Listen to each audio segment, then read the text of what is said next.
The Small Rural Hospital Transition Project, or SHRT for short, supports small rural hospitals nationally by providing on-site consultations and education to bridge the gaps between the current healthcare system and the emerging healthcare delivery and payment system. SHRT works with selected hospitals to identify and disseminate financial, operational, or quality improvement best practices and successful strategies to share with other rural hospitals and network leaders.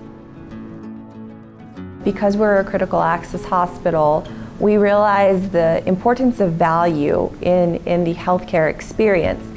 But the word value has always traditionally seemed to be viewed with respect to a payment model. So when the opportunity to participate in the SHRT project presented, I really did talk with our staff and our executive leadership about value not just being a payment model. The concept of value-based care is one that adds essentially value and connects your community closer to your healthcare network and your healthcare system. And figuring out what's important. What do community members value? What does our staff value?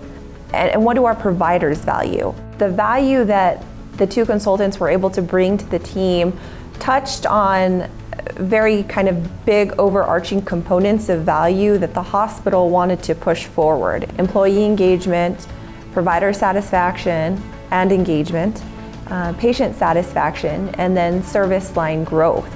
We want to deliver the best care that we can, and we want to allow them to be able to do that locally instead of having to go out to, drive 70 miles plus to see a doctor. Our success is directly related to the health of our community. Cibola General Hospital makes a valiant effort in trying to make sure that they provide services that are needed for the community and do a lot of education and workshops and community participation to bring the community in to help educate them on what the hospital can offer, and also to provide services for them when they're ready for those services. As we looked at what was going on in the community, and we've lost a couple major employers and some others have cut back on their staffing, what that's done is left us with even more underinsured and uninsured people in the community. And that doesn't mean they don't need health care. So we've put in a robust cash discount plan. As a critical access hospital and a nonprofit, we're able to serve our community for much less than our rack rate in certain circumstances. For the major services that a patient might need, if they don't have the resources and they don't have the insurance as a backstop, we're working with our community to make sure they don't forego health care. Using the balance scorecard and the strategy map were very helpful, because one of the things that we've struggled with is really being grounded with developing a plan and then measuring the progress that we make with respect to that plan. And so it just made us more accountable. One of the quality data points that we look at on a monthly basis is essentially our avoidable days. We're trying to make sure that we're keeping people in the hospital for the shortest amount of time possible if they in fact can be sent home, because that's a better environment for them than a hospital is. What we realized is that our avoidable days were actually exceedingly high. It was sort of twofold. It was our discharge planning process was not as robust as it should have been and could have been. And then the second piece to that was related to diagnoses.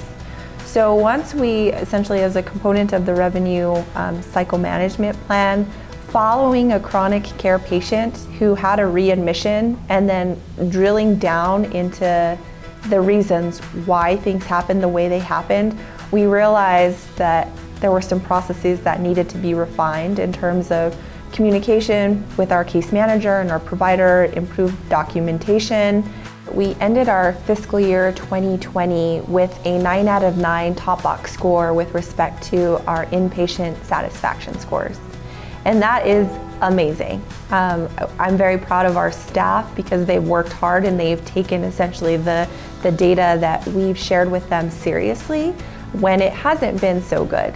but we've started to really be creative about the ways that we talk with staff, seek feedback, and implement any suggestions that they have so that we can work to making them feel more engaged and actually give them the tools that they need to be successful.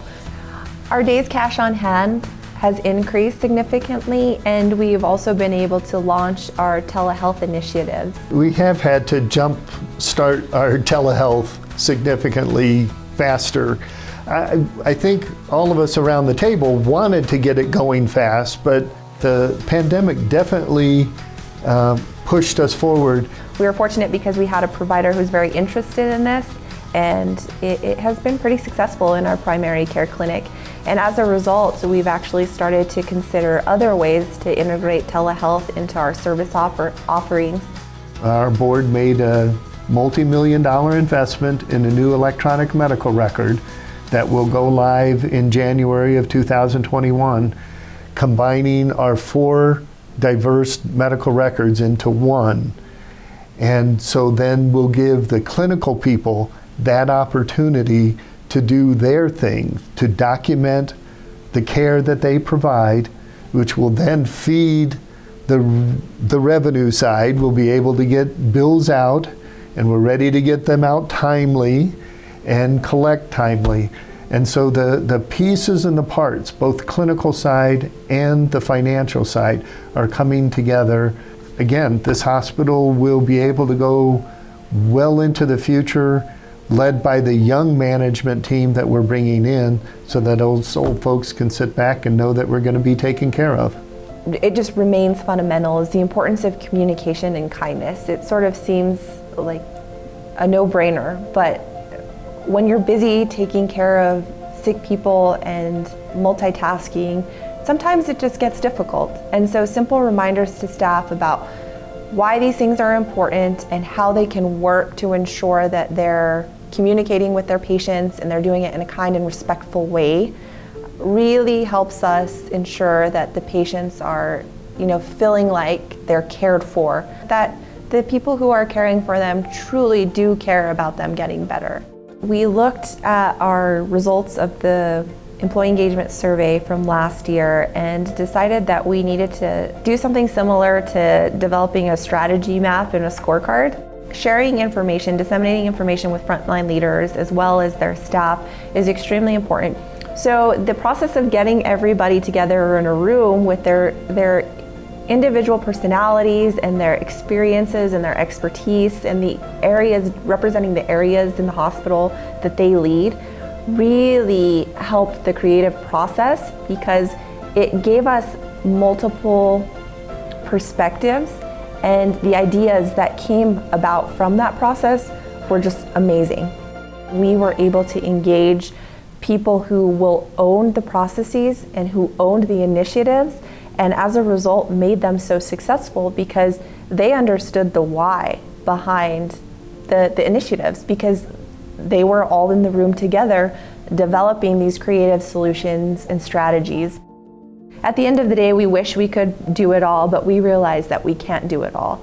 And the best way that we have to get to a successful outcome for our patients is through successful partnerships. If you can partner, then you have to figure out how to partner in a way that is meaningful, that makes sense, and that gives people what they need. We're making a difference in the 5 or 6 top things that have been identified in our community health needs assessment, that we're actually doing something about mental health. We're doing something about obesity, alcohol, and drug abuse.